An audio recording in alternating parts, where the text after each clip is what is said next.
Hai guys, kembali lagi bersama kami dengan saya Diana dan teman saya Teresia Purba. Di sini kami akan menunjukkan video hasil diskusi kami mengenai kesimpulan dari kelas debat ilmiah 2001 yang bertopik berpikir kritis dalam debat kompetitif. So, mari kita saksikan bersama-sama. Check it out. Baiklah, untuk kesimpulan dari berpikir kritis, itu adalah menurut pandangan saya, definisinya itu adalah di mana kita menyaji suatu statement secara sistematis dan perlahan, yang dimana kita itu mendapat pemahaman awal dan informasi tambahan. Contohnya seperti seks bebas, yang dimana ada beberapa hal yang dapat kita pelajari dari seks bebas, yaitu sebagai bahan belajar, dan lalu sebagai meminimalisir kekhawatiran, dan juga sebagai hak untuk diri sendiri. Jadi seperti ada pembelaan untuk diri sendiri gitu. Itu merupakan salah satu contoh dari kesimpulan critical thinking. Nah, di dalam konteks critical thinking, kita itu harus memiliki sifat demokrasi, karena debat itu bersifat demokrasi. Nah, dalam menyatakan suatu argumen, kita harus memberikan solusi yang tepat dan meyakinkan, lalu memberikan penjelasan dan bukti yang kuat akan statement kita. Di dalam critical thinking, kita itu harus memiliki beberapa pemahaman, yang dimana satu, kompetitif, yang dimana kompetitif ini bersifat setuju dan tidak setuju dalam suatu statement. Dan yang kedua, itu adalah kusir, yang dimana kita berasumsi mempunyai subjektif yang tepat. Lalu yang ketiga itu adalah kompetitif.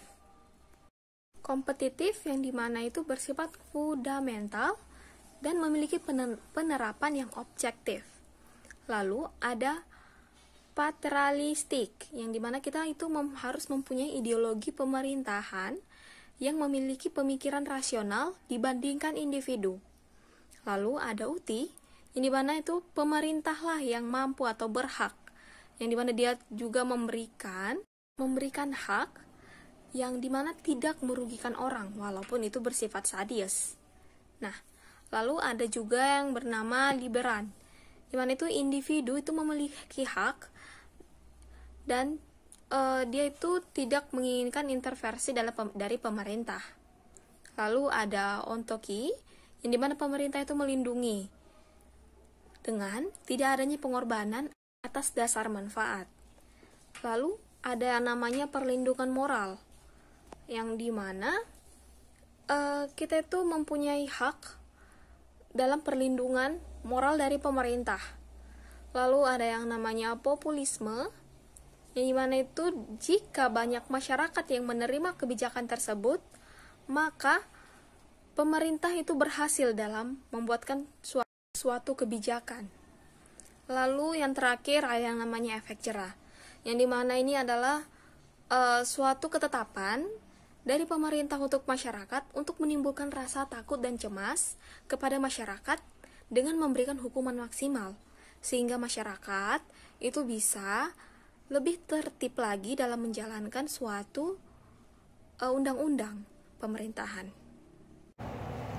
Baiklah, di sini saya akan menambahkan sedikit kesimpulan dari rekan saya Teresia Purba yang bertopik berpikir kritis dalam debat kompetitif. Nah, teman-teman semua sudah pasti tahu kan apa itu debat.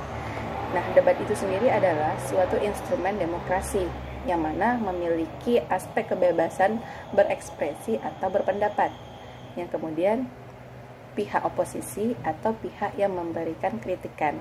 Kemudian lagi ada yang namanya kritik sosial dan kontrak sosial. Nah, dalam debat itu sendiri memiliki namanya tim kontra dan tim pro. Nah, teman-teman semua sudah pasti tahu kan apa itu tim pro dan apa itu tim kontra. Tim pro itu adalah tim yang memiliki kesetujuan dan tim kontra itu yang tidak setuju.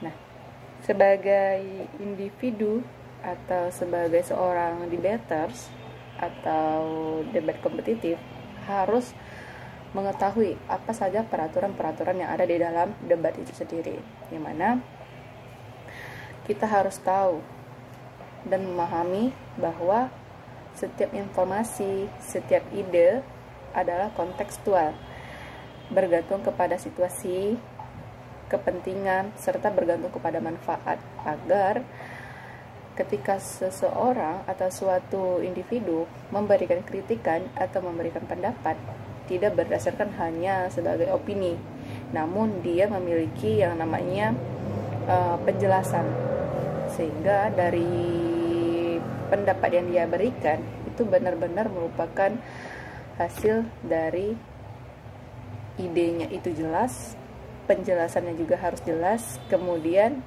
buktinya juga harus kuat, dari mana sumbernya itu dia dapat, sehingga ketika dia sudah memberikan penjelasan itu dapat, kita tidak lagi bersifat yang namanya fanatisme, kemudian tidak memiliki keyakinan holistik, tapi harus memiliki pemahaman kepada kedua sisi yang berbeda. Nah, dalam debat itu sendiri memiliki 3 hal yang harus kita capai. Yang pertama itu memahami konteks, kemudian itu mengajukan solusi yang berdampak, kemudian juga meyakinkan juri bahwa proposal yang diajukan itu merupakan solusi dari mosi perdebatan atau apa yang sebenarnya kita tahu. Itu bukan hanya sebatas kita ingin berdebat atau persaingan, bukan. Nah, kemudian untuk debat itu sendiri, dia harus berdasarkan dengan argumentasi. Argumentasi itu memiliki 2, yaitu argumentasi filosofi dan juga argumentasi praktikal atau terapan. Nah, dalam membentuk critical thinking ada beberapa cara yang harus kita ketahui. Yang pertama adalah kenali masalah yang ada, yang kedua tentukan skala prioritasnya, yang ketiga kumpulkan informasi yang terkait itu harus jelas, tepat sasaran, dan memiliki informasi yang bersangkutan dengan topiknya. Jadi informasi yang kita berikan ketika kita memberikan pendapat itu tidak sembarangan. Namun informasi atau pendapat yang kita berikan kepada rekan atau lawan bicara kita itu semuanya berdasarkan informasi yang ada, jelas, dan penuh bukti. Kemudian kenali persepsi yang muncul. Berikutnya itu analisa setiap data. Nah, sebelum ketika mengumpulkan data, kita harus analisa dulu data tersebut. Nah, kenapa harus ada yang namanya dianalisa? Agar ketika kita memberikan pendapat atau informasi, semua data-data itu sudah bersangkutan dan sudah jelas. Baik itu sumbernya dari mana, kemudian apakah berita itu benar atau tidak. Nah, jadi ketika kita sudah siap untuk melakukan debat, semua juga harus sudah siap. Baik itu informasi yang akan kita sampaikan, itulah tadi yang namanya data-data untuk memberikan informasi yang jelas. Kemudian setelah menganalisa setiap data, nah yang terakhir itu, langkah terakhir itu yaitu proses pengambilan keputusan. Nah, dalam pengambilan keputusan kita harus tahu itu memiliki dampak positif bagi kita, bagi rekan kita, maupun bagi orang lain. Karena jika kita tidak memberikan dampak baik kepada rekan kita, nanti yang ada itu dalam debatan itu yang ada yang namanya balik lagi ke pro dan kontra lagi. Nah, jadi sebagai debaters atau sebagai debat kompetitif, nah kita harus bisa memberikan yang namanya keputusan baik atau keputusan yang memiliki dampak yang baik bagi kita, bagi rekan kita, maupun juga bagi orang lain yang ada di sekitar kita. Nah, sebagai critical thinking itu terbiasa dengan pemikiran yang mendalam dan kritis terhadap segala sesuatu, inovatif, penuh ide, informatif, dan peka terhadap segala peluang yang ada.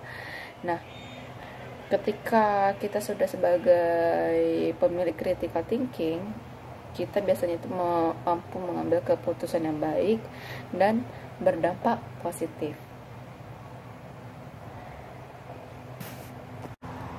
Baiklah teman-teman, mungkin hanya sekian kesimpulan dari kami. Semoga kedepannya kami menjadi tim yang lebih baik lagi. Atas perhatiannya, kami ucapkan terima kasih. Wassalamualaikum warahmatullahi wabarakatuh. Bye-bye.